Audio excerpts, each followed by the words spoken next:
మా కుటుంబం రైతు కుటుంబం అండి. రైతు కుటుంబం నుంచి నేను వచ్చాను.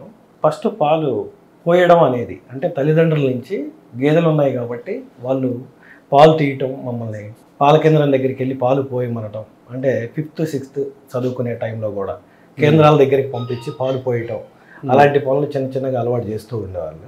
కాలక్రమేణా అలా కొంచెం పెద్ద అయ్యే కొద్దీ కేంద్రం పెట్టడం జరిగిందండి మా విలేజ్లో. కేంద్రం అంటే పాలు రైతుల దగ్గర నుంచి కలెక్షన్ చేయటం, అలాంటి ఆ సెంటర్ను పెట్టాను.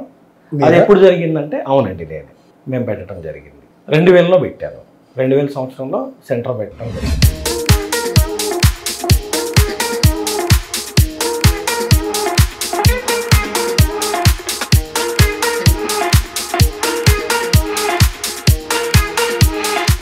సార్ అప్పటి వరకు పాలు రేట్లు ఎలా ఉన్నాయి, పాలు ఎట్లా ఏంటి అనేది పెద్ద అవగాహన ఉండేది కాదు ఆ రోజు.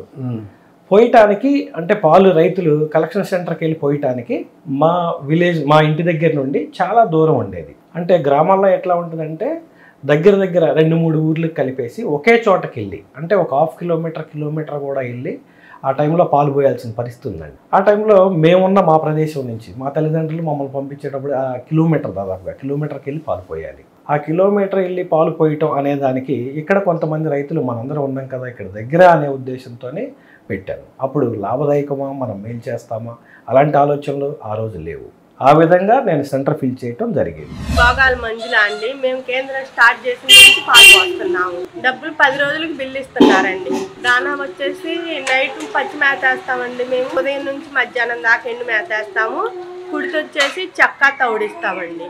ఎత్తుకొచ్చి 10 లీటర్లు దాకా పోస్తామండి. ఆ ఊర్లో కలెక్షన్ చేసిన పాలు ఒక డైరీకి పంపించేవాళ్ళం అండి. ఒక ప్రైవేట్ డైరీకే పంపించేవాళ్ళం. అలా ప్రైవేట్ డైరీకి అంటే గవర్నమెంట్ సంస్థలో ఎక్కడో ఒక చోట మాత్రమే సెంటర్లు ఉండేవి ఆ రోజుల్లో. కాబట్టి ప్రైవేట్ డైరీలు అప్పుడప్పుడే కొంచెం మంచిగా ప్రోత్సహిస్తూ వచ్చినాయి కాబట్టి ప్రైవేట్ డైరీకే పాలు పోసి పంపించడం జరిగింది. 2006 నుంచి అప్పుడున్న ప్రైవేట్ డైరీలో కొంతమంది నా స్నేహితుల వల్ల వాళ్ళతో పాటు జర్నీ చేస్తూ ఉన్నప్పుడు అనిపించినటువంటి ఆలోచన అండి అది. అయినా వెంటనే 2006లోనే ఏమి 7లో కానీ 6లో కానీ మొదలుపెట్టింది ఏం లేదు. 2009కి వచ్చేసరికి కొంత డైరీ దానికి ఒక భాగం వెళ్ళటం, కొంత షేర్ తీసుకోవటం, కొంతమంది పార్ట్నర్స్తో వెళ్ళటం జరిగింది వేరే దాంట్లో. 2010 అందులోనే భాగస్వామ్యం ఉన్నప్పటికీ ఇది కూడా స్టార్ట్ చేయడం జరిగిందండి. ప్రజెంట్ డైరీ కూడా వైద్యన ఆంజనేయ డైరీ ఇది కూడా 2010లోనే స్టార్ట్ చేయడం జరిగింది. ఆ డైరీ ఉండగానే ఈ డైరీ కూడా ఇంకా 1 సంవత్సరం 2 సంవత్సరాలు 2012 వరకు 2 డైరీలు కొనసాగినాయి. 2012లో వచ్చేసి ఆ డైరీ వేరే వాళ్ళు తీసేసుకున్నారండి. ఈ డైరీ నేను తీసుకున్నాను.